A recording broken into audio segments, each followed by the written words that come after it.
Overwatch 2's strengths are very primarily oriented in the character design, map design, and just the world, right?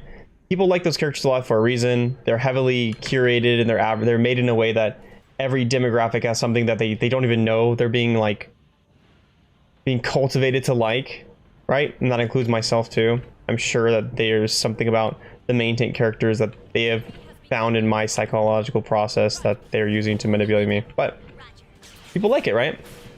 And the maps are good. They are pretty and they're all unique and they're consistently well designed. Some of them are bad, but like honestly, even the most questionable map in this game or in Overwatch 2, the most questionable map in Overwatch 2 is better than anything in this game. So, it's too low. I want to aggress in here.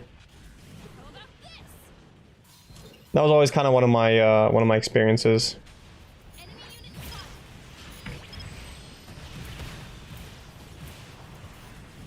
What's going on up here?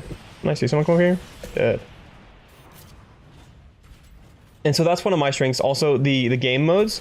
The game modes in Overwatch 2 are just better, to be completely honest. The best game mode in this map is the worst one in Overwatch that they literally took out because it was that bad.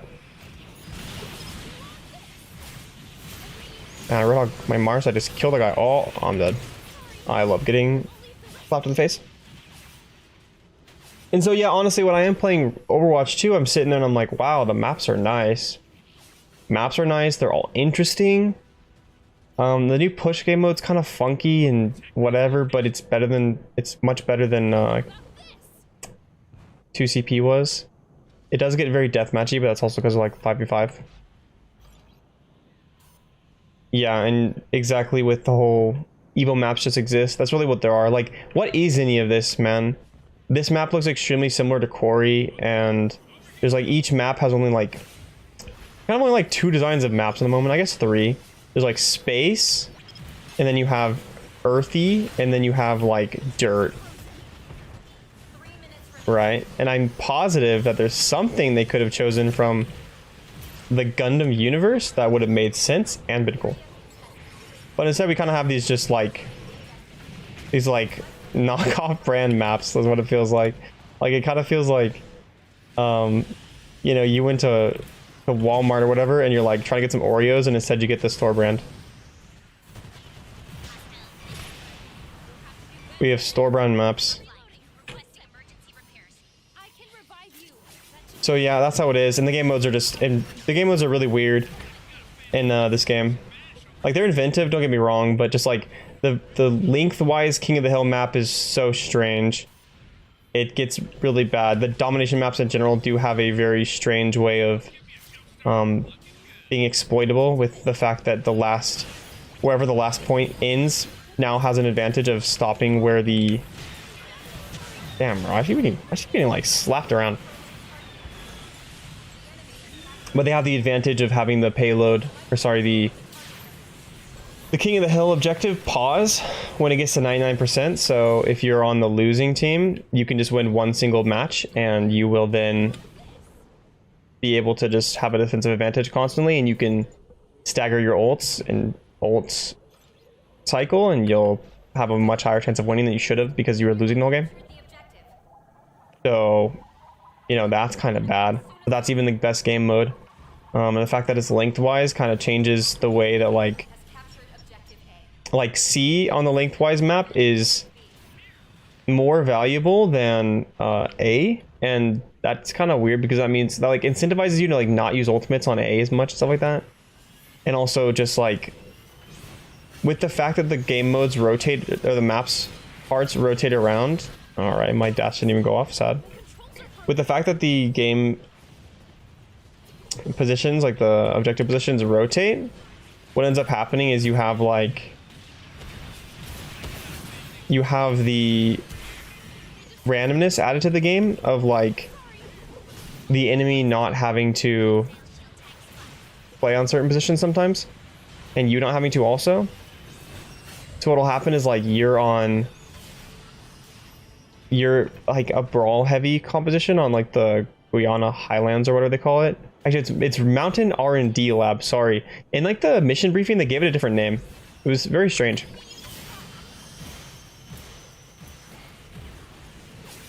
Wait, that guy just escaped from me. Don't worry, bro. I got you.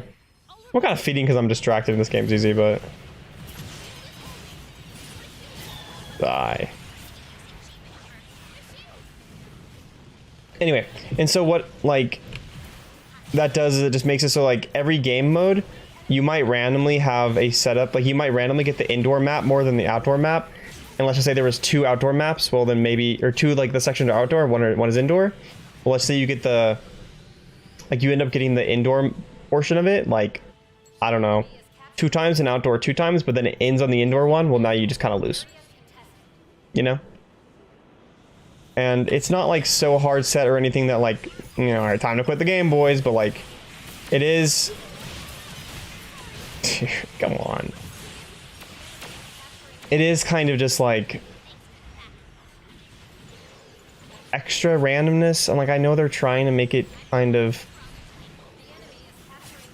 I know they're trying to make it kind of more inventive with that kind of stuff, but it does end up just being worse.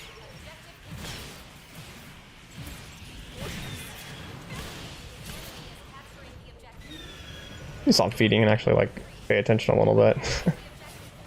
But I was like, I gotta tell a story. Dude, I swear, every time I turn around, I'm just getting punched in the face by a stun. It's a little bit frustrating. Should be fine though.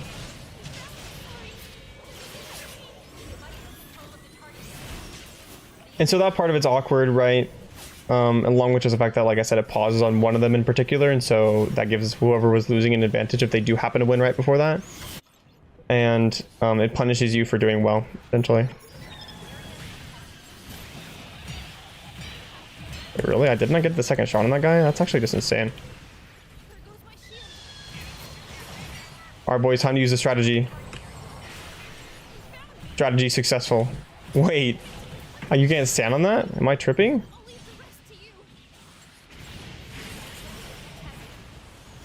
And so that's what's bad about that map, and then you have the... Then you have the destruction mode is just absolutely horrendous. Like, I don't know what to tell you guys. The destruction mode needs to be removed from the game. Game has a lot of positives, for sure. But that is not one of them. Definitely not one of them. So anyway, maps are too generic. Game modes are very unideal. And the problem with that is, like, that's like the core, like, fundamental gameplay loop. Like, honestly, the maps in the game modes is even more of a fundamental gameplay loop than, like... the characters, which is sounds kind of weird, but it honestly is, right? Because you only play one character at a time. With the game modes, like, you're playing them way more often, you know?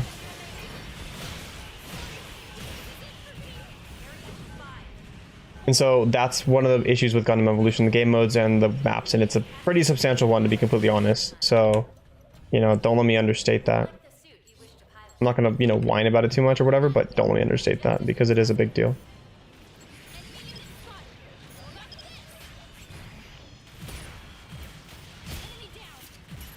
Versus Overwatch 2 having very well-designed maps and game modes. Like, every single map in Overwatch 2, and, you know, originally Overwatch, has one single, like, has a very set structure to it. But anyway, back to like Overwatch 2, right? So the maps and all that stuff are really, really great. Now, having said that, with them all being interesting in whatever and all that nonsense and unique and from different areas of the world, which is cool because, you know, variation is neat. And so that's like what I honestly feel like is the biggest difference, the maps and the game modes, to be completely honest.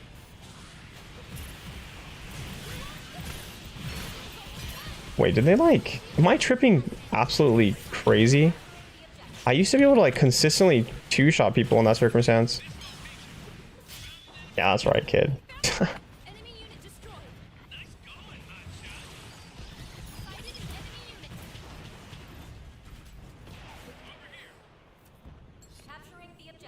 And so from that, you know, we're moving on to topics of like character design and stuff like that. In this game, the characters have fundamental issues. The tanks are very weak. Particularly SAZABI, because of how they interact with shields. I made a full video about it, and I know people kind of look at me like, no, SAZABI's strong. SAZABI's strong until people focus you, as it's kind of been happening to me this game. If you are playing against an RX-78 that just throws hyper hammers at you from around corners, you're going to be unhappy. Your character will die. If you're playing in any, like I talked about it before, if you're playing in a circumstance where like the enemy even like looks at you frequently and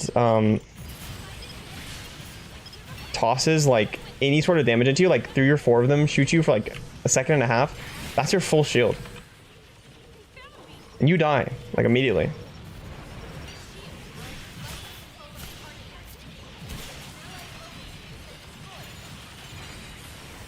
And tanks aren't supposed to be built like that. Not in a game that you have to like have them essentially. Oh, I'm gonna die here. Get him, sniper, get him.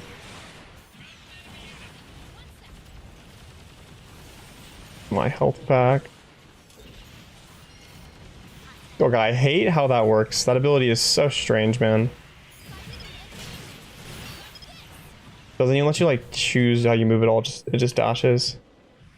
But so there's fundamental misunderstandings of how the tanks work, and because tanks can shoot through shields and just shield characters in general can shoot while they shield, they have the ability to like bully things without shields, like a Pale Rider, for example. And that one blew up really quick. They have the ability to just bully a thing like a Pale Rider, for example. Like, there's nothing really Pale Rider can do against me if I'm just close to him and shooting him in the face. And now people might kind of be like, oh, well, that's, you know, that's how tanks should work, right? And I understand where you're going with that, but that's not really how it's going to work in, like, the reality of what they've designed for this game. Like, for this game, they designed it to be in a way where there's a lot of nuance gone and lost, so that you can have people able to just kill things, to be completely honest.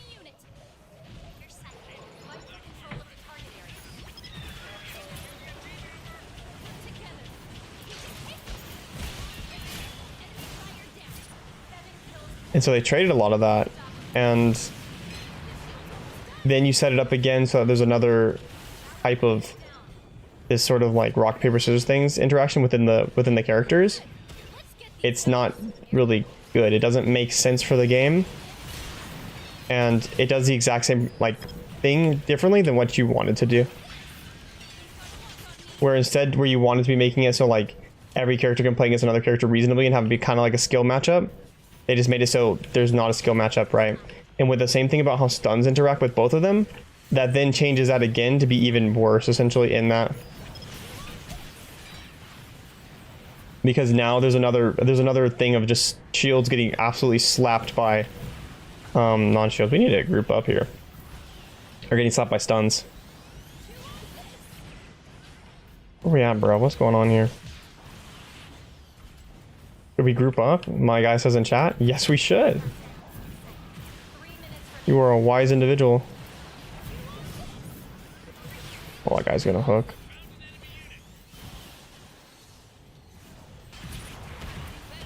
Don't dash into a Marsai when they have when they're looking at like that as SAZABI. Alright. My bad. Guess I should have just predicted, right? Because I should have just dashed so he could dash into me. I should dash earlier so he could dash into me. And so tanks can't really tank. They're just kind of weird, chunky DPS that if they get focused, they get burnt. And when I say tank, I'm really particularly meaning like shield suits.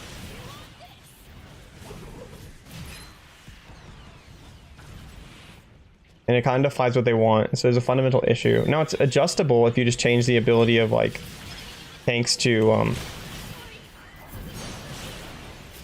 if you change the ability of tanks to like be stunned through shields essentially, and also stop letting them shoot through shields.